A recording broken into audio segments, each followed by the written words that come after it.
Okay, this section is where we go back to hopefully some rules and some vocabulary and some definitions that you have seen before. Because it's all about probability. And so the first vocabulary definition we want to talk about is a sample space. Okay, a sample space is just the list of all possible outcomes. So of all the different situations, okay, what are the list of the possible outcomes for that situation? So sometimes this list is small. For example, if I'm just flipping one coin, my sample space is just heads or tails. If I'm flipping 3 coins, then there are 8 different possible outcomes. So, and we'll talk about those outcomes in a minute. So, it's just a list of all possible outcomes. Sometimes that list is short. Sometimes it is very long. But that is what sample space is. Sample space is represented by the letter S. So, sometimes you will see like S, and then it will have values listed after it. Well, that means the sample space, and all of those values are the different possibilities for that sample space. Okay, when we talk about probabilities, we're going to talk about a probability model. Sometimes you'll hear it called a probability distribution, because a distribution is just a list of all values and how often they occur. Okay, so a probability model is just that. The probability model includes 2 things. One, it includes the sample space, which is the list of all possible outcomes. And then, to get the other part of the distribution, how often they occur, you need the probability of each outcome. Sometimes probabilities are all equal, and sometimes they're not. And sometimes it just depends on how the question is worded.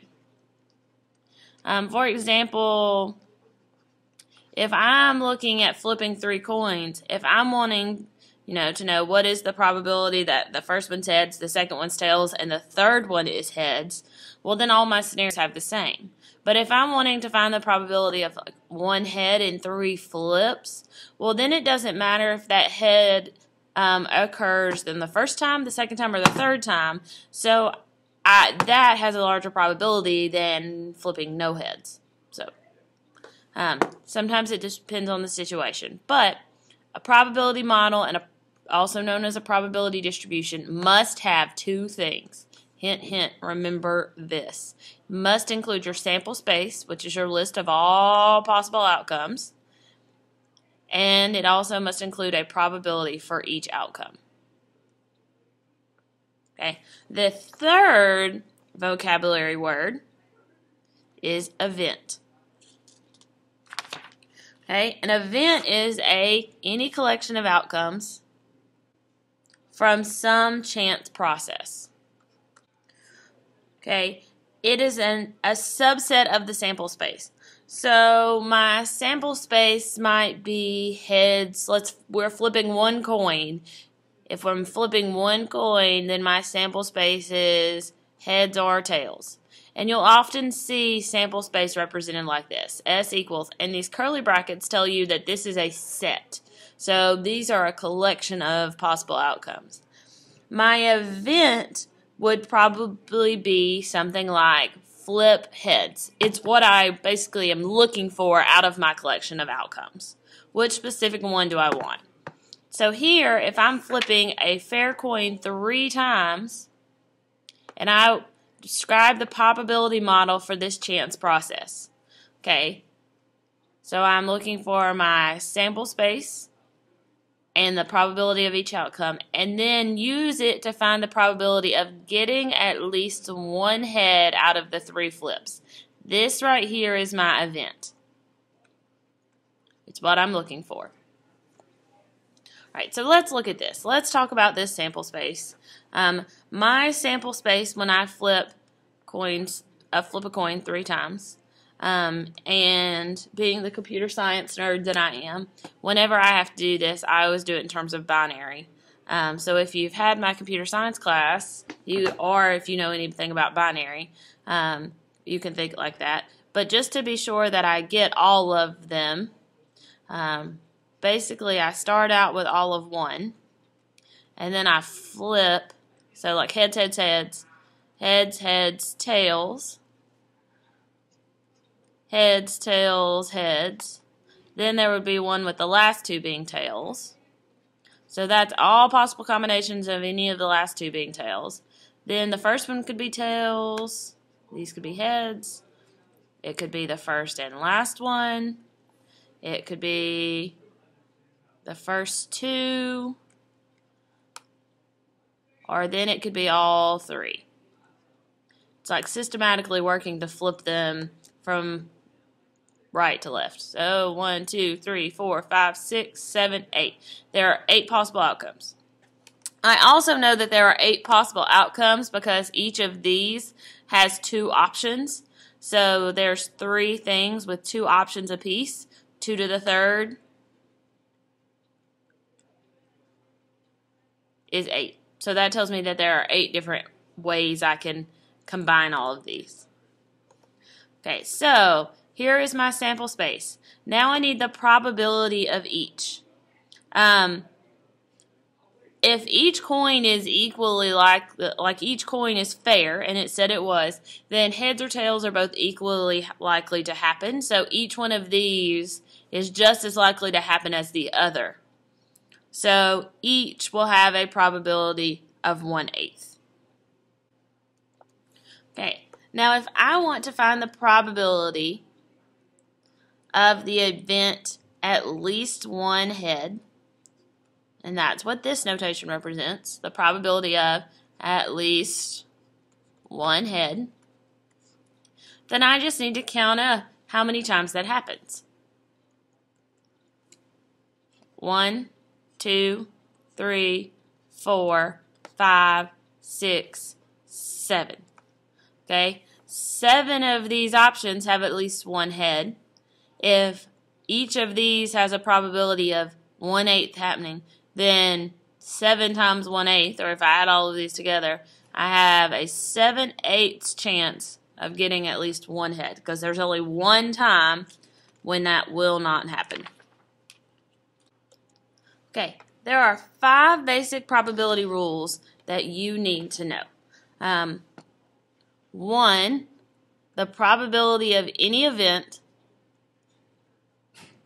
and I'm just going to let X represent some event, is always greater than or equal to 0 and less than or equal to 1.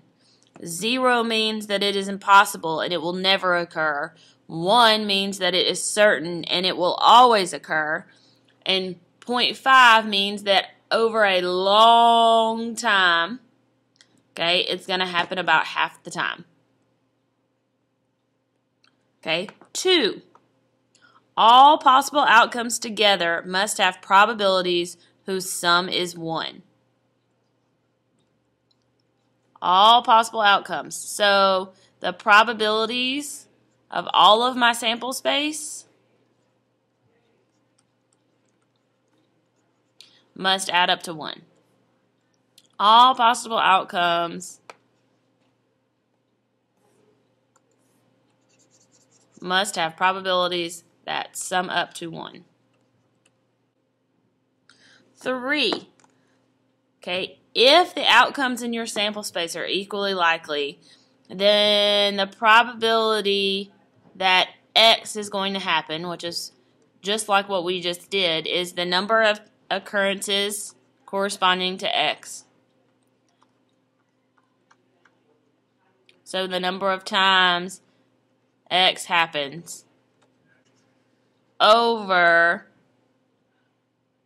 the number of things in the sample space and the number of outcomes in the sample space.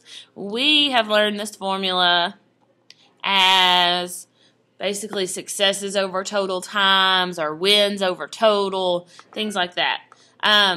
But really and truly, it's if you are looking, for example, at our last one, there are All of these are equally likely. So there are 8 total outcomes. 7 of them correspond to having at least one head. So 7 out of 8 would be our probability. Okay, rule number 4. If I'm looking for the probability that X does not occur, okay, so the probability that my event is not X is 1 minus the probability that X does occur. Because I only have 2 options, okay? It either happens or it doesn't. So I just say 1 minus the probability that it happens, and that gives me the probability that it doesn't happen. And this is very similar to the normal curve. You know, like if I'm looking for this area, table A is only going to give me this area, but I know all of this adds up to 1. So if I take 1 and subtract this, it gives me this. Same thing. If I want the probability that it's not X, I just have to say 1 minus the probability that it is. The key to this, and we'll talk about this more later in the chapter, is making sure that you know what not X is. So the opposite of at least one head would be no heads. So if I wanted the probability of no heads, that's 1 minus the probability of at least 1. And 1 minus 7/8 is 1/8. Which I can see there's only one option up here where there are no heads. Okay, and my 5th probability rule, if 2 events have no outcomes in common, okay, they are called mutually exclusive or disjoint. But if 2 events have no outcomes in common, then the probability that one will occur or the other is just the sum of their probabilities. The probability of A plus the probability of B. But remember, they have to be mutually exclusive, also known as disjoint, which means they have no outcomes in common. So, for example, the probability of rolling a 4 or a 5, because I can't roll a 4 and a 5 at the same time, so they have no outcomes in common. And I'm only talking about with one dice there. I guess if I had more than one die, I could. But if I only have one, there's no way for me to roll a 4 and a 5 at the same time. Okay, so symbolically we see that right here, if I want to write this with symbols, I can say that the probability of my entire sample space is 1, if I add them all together. If I want to represent this in symbols, another way to represent it is to say XC. What the C means is that this is the complement. We call it the complement when we are looking for the opposite of something. So let's talk about these students who took the 2012 AP Stats exam and their score. So here's the probability model. So out of all the students who took the 2012 AP Statistics exam, 0.122 of them got a 1. Because remember, probability is the same as proportions and percents. So basically, if you took the exam in 2012, you had a 12% chance that you were going to get a 1. Okay, I can show that this is a legitimate probability model because it fits everything that I need. Okay, all of my probabilities, it fits my rules. All of my probabilities are between 0 and 1. They all add up to 1. And I see that I have all possible scores, and each score has a probability attached to it. Okay, so if it shows you values, shows you the probability of each value, all of the probabilities are between 0 and 1, and all of your probabilities add up to 1 so that you're not missing anything, then it is a legitimate probability model. Okay, if I want the probability that the chosen student scored a 3 or better, this is mutually exclusive or disjoint because there is no way for me to score both a 3 and a 4 on the AP Stats exam. It's either one or the other. So the probability that a student scored 3 or better is just the probability that they scored a 3 plus the probability that they scored a 4 plus the probability that they scored a 5. So when I add these up, 0.257 plus 0.181 plus 0.231, I get 0.669. So basically, if you took the exam in 2012, you had about a 67% chance of scoring a 3 or better. Okay, find the probability that the chosen student did not get a 1. So that means we want the complement of x equals 1. That the student did not get a 1 is represented like this. And if they didn't get a 1, okay, that means that they got either a 2, 3, 4, 5, etc. So what we can say then is that would be 1 minus the probability that they did get a 1.